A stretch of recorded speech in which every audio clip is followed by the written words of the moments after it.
तो पृथ्वीराज रासो हिंदी साहित्य का प्रथम बृहद महाकाव्य है और एक अमर कीर्ति स्तंभ है। मैंने इसे व्याख्या करने की कोशिश की है, पुस्तकों से थोड़ा सामान्य भाषा रखने की कोशिश की है, तो अगर आपको सही लगे तो लाइक जरूर कर देना वीडियो। तो जिसकी रचना चंद्रवरदाई ने की है। अंजलि जी गुड इवनिंग। इसने मुख्य रूप से दिल्ली के, इसमें ये जो ग्रंथ है इसमें दिल्ली के सम्राट पृथ्वीराज चौहान की कथा है। और ये ग्रंथ, इसके बारे में विद्वानों का मत है कि कुछ विद्वान मानते हैं कि ये जाली ग्रंथ है, कुछ इसको प्रमाणित मानते हैं और कुछ इसको नहीं मानते हैं। तो ये भी कुछ रचनाकार है, जैसे कि पृथ्वीराज रासो की प्रमाणिकता के बारे में अगर हम देखें तो श्यामचंद्र दास हो गए या मोहन लाल विष्णुलाल पांड्या हैं या फिर मिश्र बंधु। तो इन सभी का मानना है कि पृथ्वीराज रासो का संस्करण सभा से प्रकाशित हुआ है जो वही प्रमाणिक है। और लेकिन जो दूसरा वर्ग है, चाहे आचार्य रामचंद्र शुक्ल जी की बात करें या गौरी शंकर जी की या हरिचंद्र ओझा जी की, तो ये सभी विद्वान इसको अप्रमाणित मानते हैं। तो ये भी ध्यान रखना है। अक्सर क्वेश्चन एक बार आया था इस तरह से एक दो बार कि कौन से रचनाकार निम्न में से पृथ्वीराज रासो को अप्रमाणित मानते हैं, तो ये भी ध्यान रखने की बात है। तो पृथ्वीराज रासो का एक सामान्य परिचय यही है कि इसमें पृथ्वीराज रासो में अजमेर के चौहान राजा सोमेश्वर के पुत्र पृथ्वीराज चौहान के जीवन की वीर गाथाओं का वर्णन किया गया है। और रासो काव्य की शैली से अगर हम देखें, शैली की दृष्टि से, तो ये एक रासक काव्य है और इसमें कल्पना भी है और इतिहास से संबंधित भी है। तो इन दोनों का ही सम्मिश्रण कहेंगे हम इसको, कल्पना और इतिहास का। और इसमें पृथ्वीराज चौहान के चरित्र पर आधारित है, तो ये चरित्र काव्य है और इसके नायक पृथ्वीराज चौहान है। जैसे कि एक महाकाव्य की विशेषताएं जो होनी चाहिए वो सभी इसके अंतर्गत आते हैं। और देखते हैं इसमें और क्या क्या है। तो एक विद्वान का मत है जनार्दन राय जी के अनुसार, रामायण और महाभारत के बाद यदि किसी महाकाव्य ने जात के जीवन का प्रतिनिधित्व किया है तो ये मेरे मत से ये पृथ्वीराज रासो है। तो ये ऐसा इन विद्वान का कहना था। तो इसमें पृथ्वीराज के शौर्य और पराक्रम की गाथा है और इसमें जाति गौरव का भी इसको काव्य माना जाता है। तो मुख्य रूप से इसमें जिन बिंदुओं को सम्मिलित किया गया है तो वो होंगे, एक तो पहला होगा कि पृथ्वीराज चौहान का सलक पुत्री इच्छनी के साथ विवाह, दूसरा होगा पृथ्वीराज का शस्त्रप्रता के साथ विवाह, तीसरा एक बिंदु ये भी है कि इसमें पृथ्वीराज का जयचंद की पुत्री संयुक्ता के साथ विवाह हुआ, ये भी एक इसमें है। नीलम जी हेलो। तो और चौथा होगा कयामास वध और पांचवा पृथ्वीराज जयचंद युद्ध। ये कुछ महत्वपूर्ण विषय हैं, बिंदु हैं जो हमें ध्यान रखने हैं, इसमें क्या क्या वर्णन किया गया है। और पृथ्वीराज शहाबुद्दीन युद्ध भी है इसमें। और अंत में क्या होता है कि पृथ्वीराज और शहाबुद्दीन का वध और जयचंद और पृथ्वीराज द्वारा एक दूसरे का अंत, ये भी इसमें दर्शाया गया है। तो यही इसके अंतर्गत ये कुछ महत्वपूर्ण बिंदु हैं जो हमें पृथ्वीराज रासो में इनका ही वर्णन किया गया है। तो रासो की इस मुख्य कथा के साथ साथ बीच बीच में कुछ अतिमानवीय उपाख्यानों और होली दीपावली संबंधित किंवदंतियों का भी समावेश इसमें किया गया है।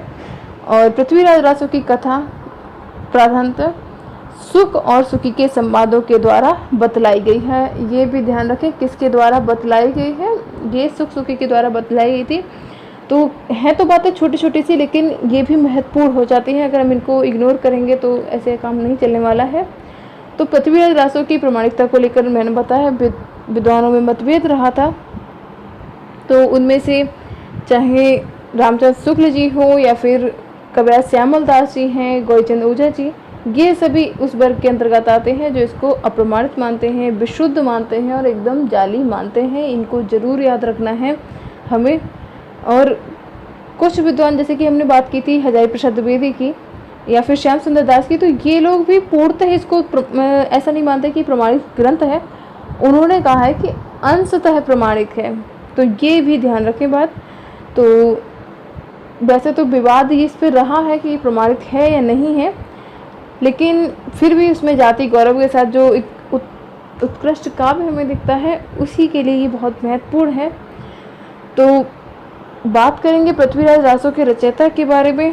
तो पृथ्वीराज रासो के रचयिता है कवि चंद्रवरदाई। तो तो इनका जो दर्शन हमें इस ग्रंथ में 2 रूप में मिलता है। पहला कथा नायक के मित्र के रूप में और दूसरा मिलता है रचनाकार कवि के रूप में। तो इनकी इस ग्रंथ के आधार पर हमें जो नाम इसमें दिखे हैं, तो एक तो चंद या कविचंद नाम यूज किया गया है या फिर चंदवर दाई यूज किया गया है। 2 पंक्तियाँ मैंने यहाँ पे नहीं दी हैं, कुछ पंक्तियाँ भी थी ऐसे, तो ऐसी वो महत्वपूर्ण है नहीं, हमें बस समझना है कि पृथ्वीराज रासो के अंतर्गत क्या है और रेवा तट में क्या है। और अगर आप पंक्तियाँ वगैरह देखना चाहते हैं तो आप उसके लिए फॉलो कर सकते हैं UGC नेट हिंदी की जो पुस्तक आती है अरिहंत की, उसमें देख सकते हैं, दिया गया है। लेकिन ऐसे कोई पंक्ति नहीं आती है, मैं बार बार कहूँगी ये बात। बस सामान्य जानकारी पूछी जाती है कि क्या विशेषताएं रही हैं, उसकी साहित्यिक विशेषताएं क्या हैं और भाषा शैली किस प्रकार की रही है, कृतियाँ कौन सी हैं चंदवर दाई की, इस तरह के क्वेश्चन आते हैं। तो रासों में मित्र और कवि के रूप में चंद का उल्लेख तो मिलता ही है, तो उनके क्या क्या नाम यहाँ पे लिए गए हैं उन पंक्तियों के आधार पर। तो एक तो था चंद या कविचंद और एक था चंद विरदया और चंद भट्ट चंद और भट्ट चंडी, चंड चंद, कविनय श्री और राजकवि। ये कुछ इस तरह से उन्होंने अपने लिए नाम यूज किए हैं। तो इनके नामों के ही आधार पर हम देखेंगे हमें क्या पता चलता है इनके रचनाकार के बारे में। रचनाकार हमें ज़्यादा समझना इसलिए है कि अगर ऐसा कहीं क्वेश्चन आ जाता है तो हम इसे आसानी से समझ सकें, क्लियर कर सकें। तो रासों के अनुसार तो इनका जन्म 1202 के आसपास माना जाता है, विक्रम संवत 1206 के आसपास माना जाता है और पृथ्वीराज के समकालीन थे। तो चंद का इस प्रकार कुछ विभिन्न नामों से स्वयं को प्रकट करना इन बातों का द्योतक है कि कौन कौन सी बातें, कि रासों का रचयिता तथा कथा नायक पृथ्वीराज चौहान का मित्र चंदवर दाई रचना में एक ही व्यक्ति के रूप में आता है। यानी इस रचना से हमें ये पता चलता है कि जो रचना का रचयिता है और पृथ्वीराज चौहान जी का, साकेत जी नमस्कार, पृथ्वीराज चौहान जी का जो मित्र है वो दोनों एक ही लोग हैं। और रासों के कवि के लिए चंद या चंदवर्दिया नाम आते हैं और कथा नायक के कवि मित्र के लिए भी वही नाम आते हैं। तो दोनों हमें, वैसे मैंने यहाँ पे दिया नहीं है, कुछ ऐसे था कि अहो चंद वर्दया कहा बहु कन बज ए दिथन नप आ बहु, तो कुछ इस तरह से पंक्तियाँ थी, वो महत्वपूर्ण नहीं है। अभिषेक जी नमस्कार। तो इन्होंने चंदवर्दिया नाम आता है, तो इससे हमें बस यही पता चलता है दोनों ही सेम है। नमस्कार महेश जी। तो कथा नायक के कवि मित्र के कुछ और नाम भी आते हैं जो कवि के नामों से नहीं मिलते हैं। तो इसमें कथा नायक जो है उसमें कवि के मित्र के रूप में जो नाम प्रयोग किए गए हैं तो वो हमें इसके रचयिता के साथ नहीं मेल खाते हुए दिखते हैं, जो कि नाम थे कि चंदवर दाई, चंडी, कविनय श्री। तो ये जो नाम है ये उससे मैच नहीं करते हैं, जो कि अगर हम काव्य की दृष्टि से देखें, इस रचना की दृष्टि से देखें तो उसमें मैच नहीं करेंगे कि ना तो मित्र के रूप में और रचनाकार के रूप में, तब मैच नहीं करेंगे अगर हम इन नामों को देखते हैं।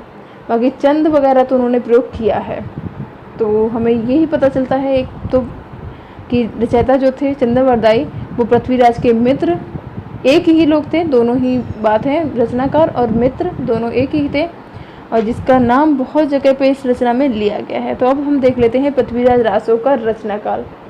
इसके बारे में काफ़ी मतभेद रहा है। तो सर्वप्रथम रासो का उल्लेख 1707 में दलपत मिश्र जी की रचना जशवंत उद्योग में मिलता है और श्री मोहनलाल विष्णुलाल पांड्या जी ने कविगंग द्वारा रचित चंद छंद वर्णन की महिमा, ये जो ग्रंथ था उसकी प्रति का पता दिया है विष्णुलाल पांड्या जी ने, और वो ये सिद्ध करना चाहते थे कि ये संवत 1627 तक पृथ्वीराज रासो का उल्लेख मिलता है। तो उनका मेन उद्देश्य यही था कि उस रचना के आधार पर वर्णन करने का कि पृथ्वीराज रासो का उल्लेख 1627 से पहले भी मिलता है। लेकिन जो मुनि जिन विजय ने अपनी कृति पुरातन प्रबंध संग्रह लिखा, जो कि रचना थी 1220 के, संवत 1220 के, तो उसके आधार पर हमें ये पता चलता है कि 1290 से पूर्व ये रचना लिखी जा चुकी थी, क्योंकि उन्होंने अपने ग्रंथ में रासों के लिए कुछ छंद भी उद्धृत किए हैं और रासों के लघु संस्करण भी हमें उसमें मिल जाते हैं। तो ये पृथ्वीराज रासो का कुछ इतिहास था रचना काल के बारे में। और अतः रासो निश्चित ही पुरातन प्रबंध संग्रह नामक कृत से पूर्व रचा जा चुका था। तो यानी 1290 में जब वो रचना लिखी गई तो उससे भी पहले वो रचना, ये पृथ्वीराज रासो लिखा जा चुका था। तो हमें उनका जो विष्णुलाल पांडे जी ने कहा है कवि गंग की रचना के आधार पर, तो वो गलत ही होगा, क्योंकि 1290 से अगर हम इस रचना के आधार पर देखें तो 1290 से पहले की रचना मिलती है ये। तो इस तरह से सभी विद्वानों का अलग अलग मत था। तो कुछ विद्वान ने रासो को 15वीं सदी के आसपास की रचना सिद्ध करते हैं, और प्रोफेसर रमाकांत त्रिपाठी ने इसका रचनाकाल 1455 विक्रमी माना है। तो वही माता प्रसाद गुप्त जी ने इसका संवत 1400 के आसपास सिद्ध किया है, और ये उचित है। इसको ही सबसे ज़्यादा मान्यता प्रदान हुई है कि 1400 के आसपास ही रचना लिखी गई थी, क्योंकि ये रासो के मूल पाठ और प्रबंध लेखक के आधारभूत पाठ के बीच 50 वर्षों का समय और शेष प्रत्येक पीढ़ी के साथ 25 वर्षों का समय रखें तो रासो का पाठ संवत 1400 के लगभग जा पहुंचा है। मैंने ये सब यहाँ पे उल्लेख इसलिए किया है ताकि आपको अगर एग्जाम से पहले आप थोड़ा सा रिवीजन जब करें तो आप यहाँ पे पढ़ के समझ सकें।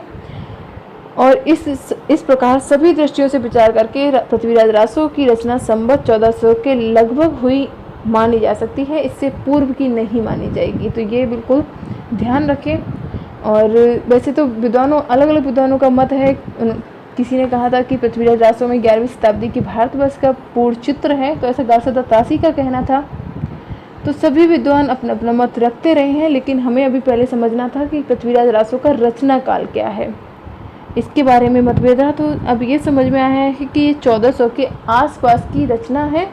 मेन नहीं कह सकते हम, बिल्कुल सटीक नहीं कह सकते उसको, लेकिन हाँ आसपास की है, लगभग में रखेंगे। तो अब देख लेते हैं पृथ्वीराज रासो का महाकाव्य तत्व। तो ये क्या है? तो देखो, महाकाव्य के हमने तत्व पहले भी डिस्कस कर लिए हैं। आपको काव्य के प्रकार के रूप में एक वीडियो मिलेगा काव्य के प्रकार नाम से, तो उसको आप देख सकते हैं। तो उसमें मैंने वैसे डिस्कस किया है कि क्या क्या विशेषताएं होनी चाहिए एक महाकाव्य के अंतर्गत। तो अब हम देखते हैं पृथ्वीराज रासो में वो विशेषताएं थी या नहीं थी। तो सबसे पहली बात, सर्गबद्धता। तो सर्गबद्धता के आधार पर मैंने बताया था आपको कि सर्ग में ये जो कोई भी महाकाव्य होता है उसमें कम से कम 8 सर्ग होने चाहिए। तो इसमें 8 से तो ज़्यादा है, 69 सर्ग हैं। तो ये सर्गबद्धता तो इसमें मिल ही जाती है, क्योंकि पृथ्वीराज रासो एक सर्गबद्ध रचना है, इसमें 69 सर्ग हैं। और रासो में सर्गों अथवा अध्यायों के स्थान पर समय का नाम, समय या फिर प्रस्ताव का व्यवहार हुआ है। समय वैसे प्रयोग किया गया है, इसको ध्यान रखें। तो समय और सर्ग बात एक ही है। और तो इसी आधार पर अगर हम देखते हैं 69 सर्ग के आधार पर, तो ये सर्गबद्धता की वजह से रासो एक सफल महाकाव्य होगा, क्योंकि इसमें सर्गों की संख्या जो लघुतम, जो सबसे बिल्कुल कम सर्ग की संख्या 8 है, उससे ज़्यादा इस पर हमें मिल गई है। तो सर्ग की विशेषता यही होती है कि ना तो वो ज़्यादा अति अल्प होने चाहिए, ना दीर्घ होने चाहिए। तो उसी तरह के इसमें हमें सर्ग मिल जाते हैं। तो अब दूसरी विशेषता देखते हैं कि ये इसमें महाकाव्य का ये तत्व पाया जाता है या नहीं। ऐतिहासिक एवं लोक प्रसिद्ध कथानक। तो पृथ्वीराज रासो का कथानक मूलतः इतिहास प्रसिद्ध रहा है, किंतु कहीं कहीं कल्पना का भी समावेश भी किया गया है। इसका नायक पृथ्वीराज चौहान एक ऐतिहासिक पात्र है, सभी जानते होंगे। और कवि ने कल्पना के बल पर कुछ काल्पनिक प्रसंग भी इसमें जोड़े हैं, तथापि इन्होंने ऐतिहासिकता पर पूरी तरह प्रश्न नहीं लगाया है। प्रश्न से नहीं लगाया जा सकता कि ये नहीं कह सकते हम कि ये पूरी तरह से ऐतिहासिक नहीं है। हाँ, ऐसा है कि इन्होंने काल्पनिक घटनाओं को बीच बीच में प्रयोग किया है, काफ़ी ज़्यादा भी प्रयोग कर लिया है। तो लेकिन हम इस आधार पर कहेंगे कि ये दोनों ऐतिहासिक भी है और लोक प्रसिद्ध कथानक, दोनों का समन्वय है। तो इस तरह से भी ये भी एक विशेषता होनी चाहिए हमारे जो भी महाकाव्य होते हैं उनके अंतर्गत, कि या तो वो इसका विषय कुछ इस तरह से होना चाहिए, या तो वो किसी ऐतिहासिक हो या फिर लोक प्रसिद्ध होना चाहिए। कोई भी रचना जो लोक में प्रसिद्ध हो, उसके आधार पर हमें रचना लिखनी चाहिए, तो वही महाकाव्य होता है। और तीसरी विशेषता होती है एक महाकाव्य में कि धीरोदात्त नायक। तो क्या ये धीरोदात्त, इसमें नायक से क्या तात्पर्य है? पृथ्वीराज रासो का नायक पृथ्वीराज चौहान जी हैं, जो धीरोदात्त गुणों से संपन्न उच्च कुलोत्पन्न क्षत्रिय हैं। किसी महान आदर्श के लिए जीवन के सुखों का त्याग ही चरित्र में उदारता लाता है, और पृथ्वीराज के चरित्र में यह बात देखी जा सकती है। जैसे मैंने बताया था आपको कि एक नायक जो भी होता है महाकाव्य का, वो एक उच्च कुल में उत्पन्न होना चाहिए या फिर क्षत्रिय होना चाहिए। कुछ ये विशेषताएं मुख्य होती हैं महाकाव्य के अंतर्गत, जिससे हम उनको एक आदर्श के रूप में प्रस्तुत कर सकते हैं। तो ये सभी उनके अंदर अगर विशेषताएं हैं तभी वो महाकाव्य की जो एक विशेषता रखी गई है, उसको कसौटी जो रखी गई उसको खरा उतरेगा। और पृथ्वीराज के चरित्र में ये बात देखी जा सकती है, क्योंकि वो धीरोदात्त नायक थे। अपने शत्रु शहाबुद्दीन को परास्त कर उसने उसे एक से अधिक बार अपनी उदारता से मुक्त कर दिया। वीर, पराक्रमी, साहसी, दयालु, उदार और कठिनाई के ये नायक रहे हैं। तो और जो समय पर ये सही क्षण में सही समय पर कौन सा निर्णय लेना है, ये सभी इसमें दर्शाया गया था। तो इन्हीं गुणों को एक नायक के अंतर्गत होना चाहिए, नायक के अंदर होना चाहिए, और उन्हीं को हमें काव्य के माध्यम से प्रस्तुत करना चाहिए। तो ये भी विशेषता ये पूर्ण करता है, क्योंकि इसमें पृथ्वीराज रासो में पृथ्वीराज चौहान का जो चरित्र दिखाया गया है वो आदर्श के रूप में दिखाया गया है, एक धीरोदात्त नायक के रूप में दिखाया गया है। तो ये विशेषता भी इसमें पाई जाती है। तो ये महाकाव्य ऐसा नहीं, जो ये बात हम इसलिए डिस्कस कर रहे हैं क्योंकि कुछ का ऐसा मत है कि ये महाकाव्य नहीं इसको कहा जा सकता।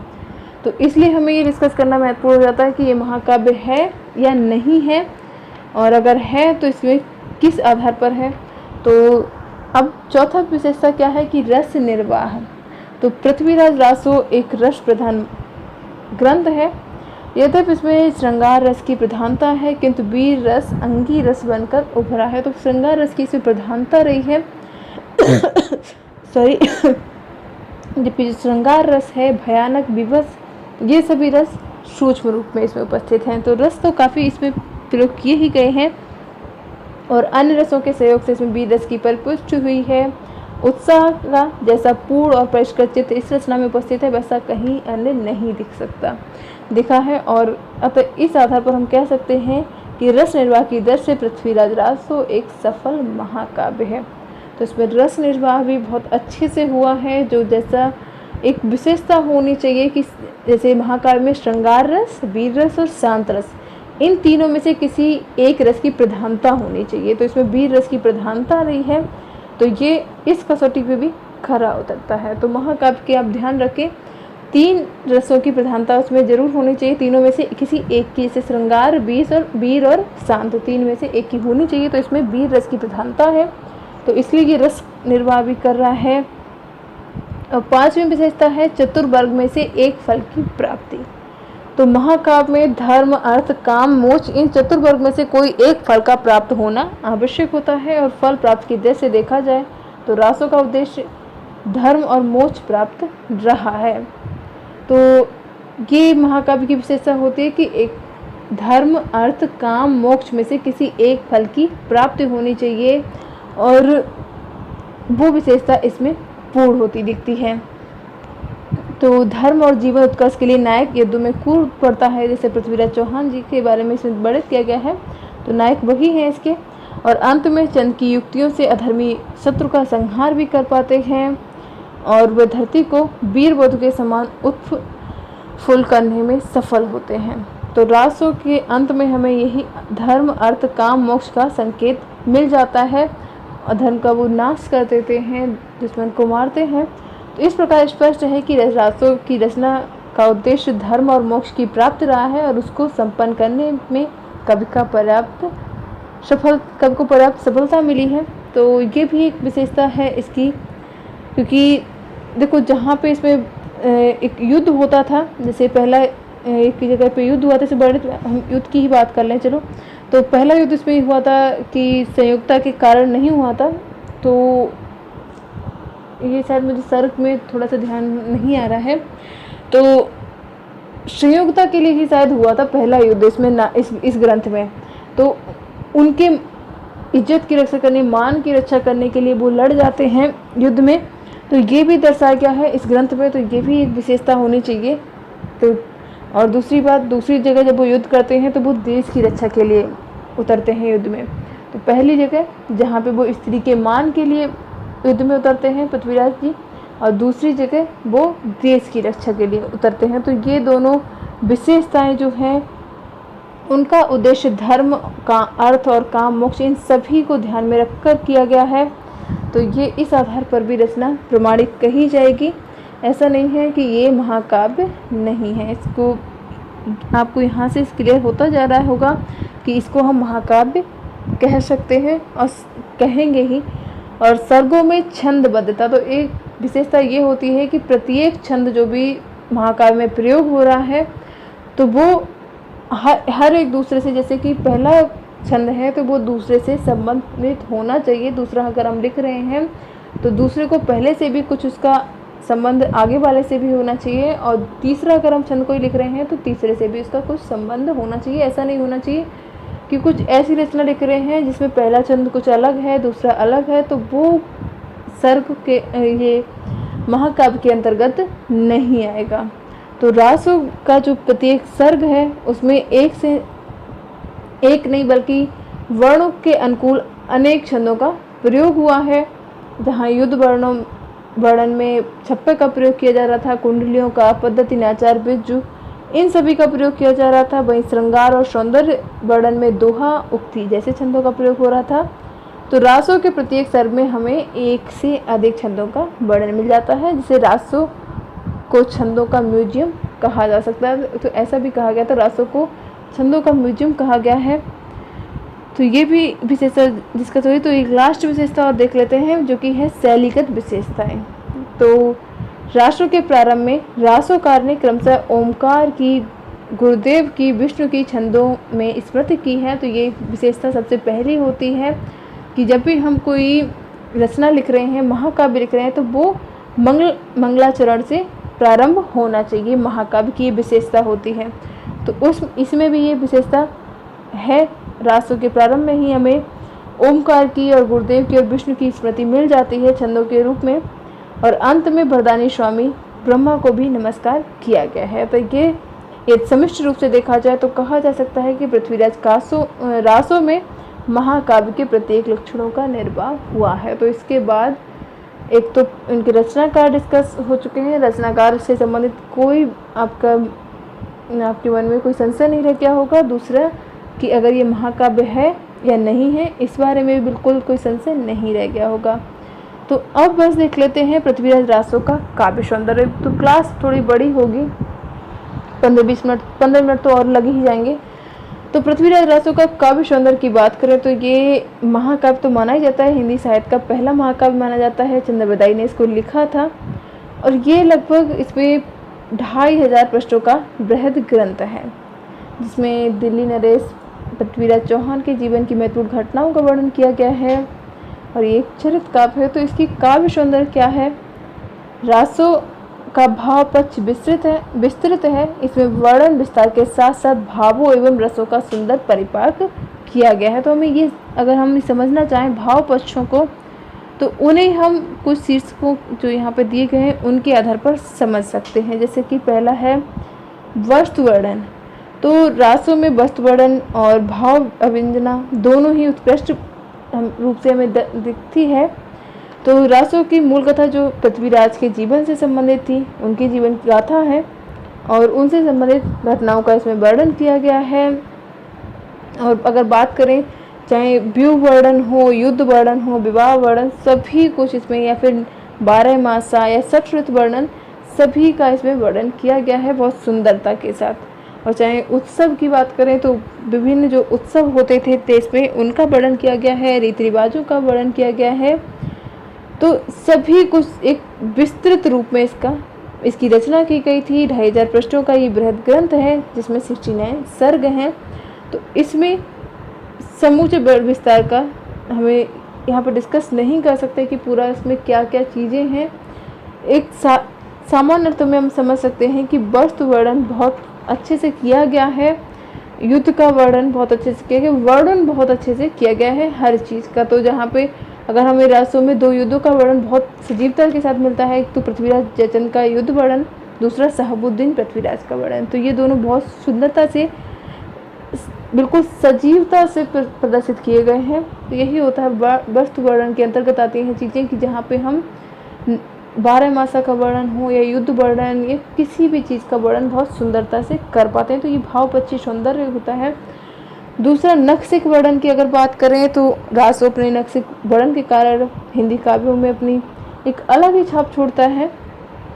और रासो की नायिका आपको पता ही होगा संयोगिता है।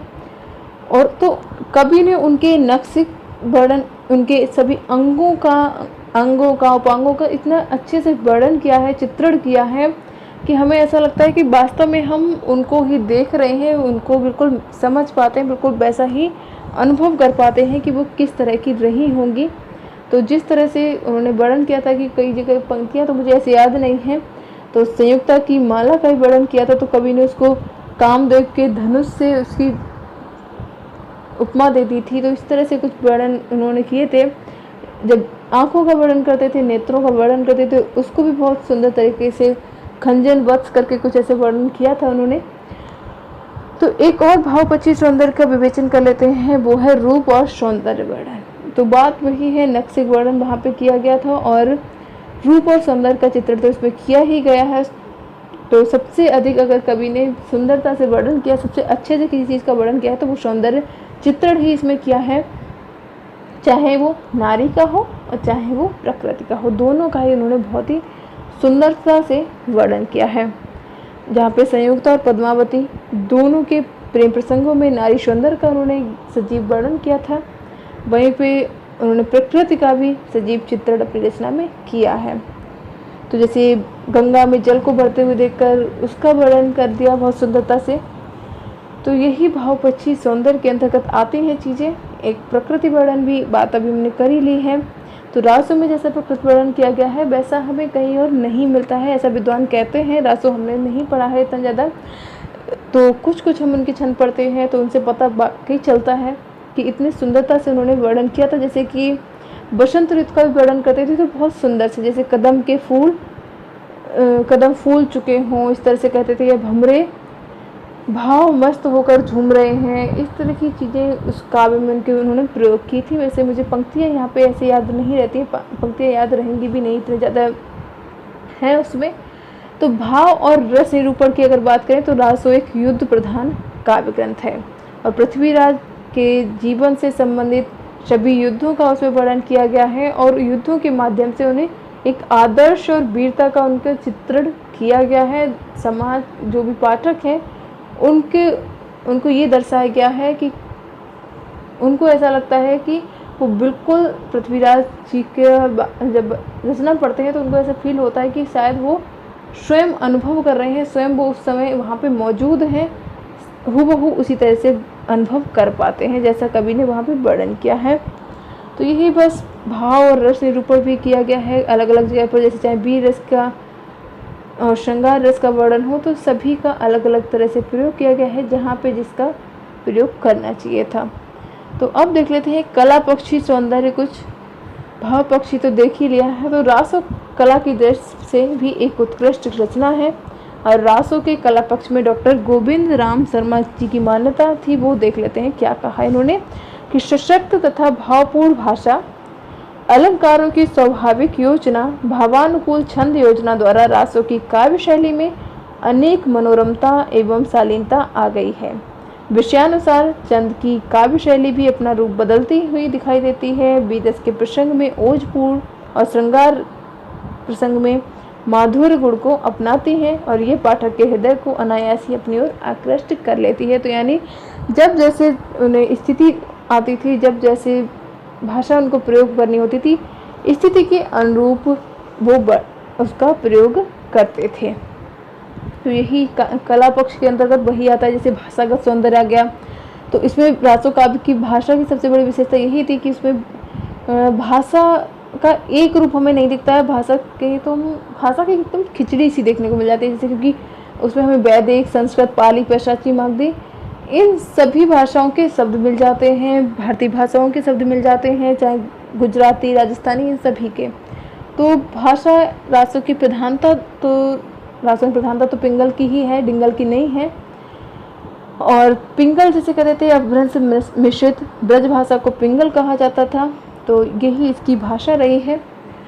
तो भाषा कला पक्षी सौंदर्य में आता है भाषागत सौंदर्य, तो ये उस पक्ष पे भी बहुत खरी उतरती है। अलंकार योजना की बात करें तो इसमें रस योजना बहुत अद्वितीय है। रासों में अलंकार योजना अद्वितीय है क्योंकि इसमें वर्णन सभी, चाहे यमक अलंकार की बात करें, वक्रोक्ति अलंकार की बात करें, तो सभी जगह बहुत अच्छे से प्रयोग किया गया है इसको, सभी अलंकारों का। जैसा यहाँ पे वर्णन मिलता है वैसा कहीं और नहीं कहा जाता, ऐसे कहा जाता है, बार बार विद्वान यही कहते हैं कि ऐसा वर्णन कहीं दोबारा नहीं मिला। और छंद योजना भी, क्योंकि चंद ने जो छंद इसमें प्रयोग किए थे वो लगभग 72 छंद इसमें प्रयोग किए हैं। तो ये बहुत बड़ी बात है आप अपने आप में ही। तो 72 छंद एक महाकाव्य में इन्होंने इसी में प्रयोग किए हैं। इनको हमें ध्यान रखना होगा। वैसे हम छंद पूरे तो नहीं याद कर सकते, लेकिन थोड़े से जैसे था उसका कुंडलियाँ, दंडक, दोहा, कवित्त, छप्पय, त्रोटक, ये सभी हम ध्यान रख सकते हैं। तो इन सभी का प्रयोग किया गया था। तो यही बात थी कला पक्षी सौंदर्य के अंतर्गत आती है। बाकी हमें डिस्कस तो और भी बहुत कुछ चीज़ करनी थी, लेकिन काफ़ी क्लास बड़ी हो जाएगी। तो अब हम बात कर लेते हैं रेवा तट की। ये नहीं देखेंगे पृथ्वीराज रासो के बारे में, मैं कुछ और भी बात जैसे प्रमाणिकता को डिटेल में डिस्कस करना था मुझे, लेकिन क्लास ज़्यादा बड़ी ना करूँ, जल्दी से क्लियर करती हूँ। पृथ्वीराज रासो के रेवा तट का कथानक मैंने यहाँ पे नहीं दिया है, तो मैं बस इसको ओरली बता दे रही हूँ आपको, अगर समझ आए तो। पृथ्वीराज रासो का जो इसका आधार, वैसे तो आप यूजीसी नेट हिंदी की जो अरिहंत की बुक है उससे पढ़ सकते हैं। तो रेवा तट जो है ये 27वां सर्ग है पृथ्वीराज रासो का। इसमें दिल्ली के महान राजा पृथ्वीराज चौहान और साहबुद्दीन गौरी के रेवा तट पर होने वाले संघर्ष का वर्णन किया गया है। और जब साहबुद्दीन को अपने गुप्तचरों द्वारा ये ज्ञात होता है कि पृथ्वीराज चौहान रेवा यानी नर्मदा तट के समीप वन आखेट में रत हैं, तो वो अपनी सेना के साथ पृथ्वीराज पर आक्रमण कर देता है। लेकिन पृथ्वीराज तुरंत ही मोर्चा संभाल लेते हैं और उसकी सेना को छिन्न भिन्न करके साहबुद्दीन को बंदी बना लेते हैं। तो इससे हमें स्पष्ट होता है कि ये जो सर्ग है इसमें शैलेंद्र जी प्रणाम, तो हमें यही स्पष्ट होता है कि प्रस्तुत सर्ग में युद्ध का वर्णन किया गया है। इसलिए कुछ विद्वानों का ये भी मत था। देखो वैसे मैं आपको क्लियर बता रही हूँ कि मैं ये अरिहंत से ही आपको बता रही हूँ रेवा तट के बारे में, क्योंकि मैंने आपको ये जो पृथ्वीराज रासो का इतना डिटेल में नहीं डिस्कस कर सकते, तब सभी पंक्तियाँ महत्वपूर्ण तथ्य जो थे वो कर लिए हैं। तो पृथ्वीराज के सेनापति चामुंड राय द्वारा देवगिरी को जीतने के बाद कवियों ने पृथ्वीराज की कीर्ति का बखान किया है। और एक दिन चामुंड राय ने पृथ्वीराज से कहा कि रेवा तट नदी के तट पर ऐरावत हाथी के समान बहुत से हाथी पाए जाते हैं, अतः आप रेवा तट पर शिकार खेलने चलें। तभी पृथ्वीराज ने कविचंद से पूछा कि ये देवताओं के वाहन पृथ्वी पर कैसे आए। तो कविचंद ने उत्तर दिया, हे महाराज, हिमालय के पास एक बहुत बड़ा बट वृक्ष था जो कि 100 योजन तक फैला था। एक दिन हाथियों ने विचरण करते हुए उस वृक्ष की शाखाएं तोड़ी और ऋषि दीर्घतपा का आश्रम उजाड़ डाला। इस बात से क्रोधित होकर ऋषि ने मदान हाथियों को श्राप दे दिया और इस कारण हाथी तब से गतविहीन होकर मनुष्यों को यहाँ पे गतविहीन हो गए हैं और तब मनुष्यों ने उन्हें अपनी सवारी बना लिया है। तो कविचंद ने आगे बताया कि अंग देश के एक वन में लोहिताक्ष सरोवर पर उनके श्रापित हाथियों का झुंड क्रीड़ा करता रहता है। उसी वन में पाल काव्य ऋषि रहते थे जिनकी हाथियों से अत्यंत प्रीत थी। तो राजा पृथ्वीराज ने पूछा कि हे कविराज, उन ऋषि की हाथियों से इतनी प्रीत का कारण क्या था। तो कवि ने बताया कि एक बार ब्रह्मांड से को घोर तपस्या में रत देखकर देवराज इंद्र डर गए और उनकी तपस्या को भंग करने के उद्देश्य उन्होंने रंभा यानी अप्सरा को ऋषि के पास भेजा। तो ऋषि ने क्रोधित होकर रंभा को हथनी होने का श्राप दे दिया। तो एक दिन सोते हुए एक मुनि को वीरपात हो गया और जिसे उस हथनी ने खा लिया। तो पाल काव्य मुनि का जन्म हुआ उससे और पाल काव्य मुनि इसी कारण हाथियों से प्रीत रखते हैं। तो ये थी इसके बारे में जो उन्होंने कथा बताई। और पाल काव्य ऋषि और वे श्रापित हाथी एक दूसरे से बड़ी प्रीत रखते थे। एक दिन उस वन में राजा रोमपाल शिकार खेलने आया और हाथियों को पकड़कर चंपापुरी ले गया। हाथी पालकाव्य से बिछुड़ने के कारण दुर्लभ होते चले गए। उन्होंने दीर्घकाय शरीर कृशकाय हो गया, उनका शरीर जो दीर्घकाय होता था वो कृशकाय हो गया। फिर पालकाव्य ऋषि वहाँ आए और उन्होंने काफ़ी सेवा की, तो कोपर, पराग, पत्ते, छाल, शाखा ये सभी खिलाई, तो ऋषि ने उन्हें स्वस्थ कर दिया। धीरे धीरे हाथी फिर से पुनः वैसे ही हो गए। तो कविचंद का हाथियों के विषय में ये सब वृतांत सुनकर राजा पृथ्वीराज को बहुत आश्चर्य हुआ, हर्ष हुआ। उन्होंने कहा, तभी चामुंड राय ने पृथ्वीराज से कहा कि हे राजन, रेवा तट पर बहुत बड़े बड़े दांतों वाले हाथियों के साथ साथ मार्ग में सिंह भी मिलेंगे, आप उनका भी शिकार कर सकते हैं। तो चामुंड राय ने आगे कहा कि वहाँ पहाड़ों पर, जलाशयों पर कस्तूरी मृग, कबूतर आदि अन्य पक्षी भी मिलते रहते हैं। दक्षिण दिशा का सौंदर्य और भी अवर्णनीय है। ये सुनकर पृथ्वीराज ने सोचा कि मेरा वहाँ जाने से जयचंद को तो ईर्ष्या होगी ही, साथ ही स्थान भी रमणीय है। अतः चौहान ने रेवा तट की ओर प्रस्थान किया और वहाँ पे सभी राजाओं ने पृथ्वीराज का स्वागत किया। पृथ्वीराज ने भी वहाँ खूब शिकार का आनंद लिया। उसी समय लाहौर के राजा चंद पुंडीर दाहिम का पत्र मिला। उसमें लिखा था कि शहाबुद्दीन गौरी ने चौहान पर आक्रमण करने के लिए एक बहुत बड़ी सेना तैयार कर ली है, और यही जो ये पूरा युद्ध हुआ था इसमें, उसके बारे में यहाँ पे वर्णन किया गया है। तो पूरा डिस्कस नहीं करते, यही है एक मूल रूप से कि उन दोनों का यहाँ पे युद्ध का वर्णन किया गया है। और अगर आपको वीडियो उपयोगी लगा हो तो प्लीज़ लाइक जरूर कर दें। यही हमारा आज का टॉपिक था, पृथ्वीराज रासो।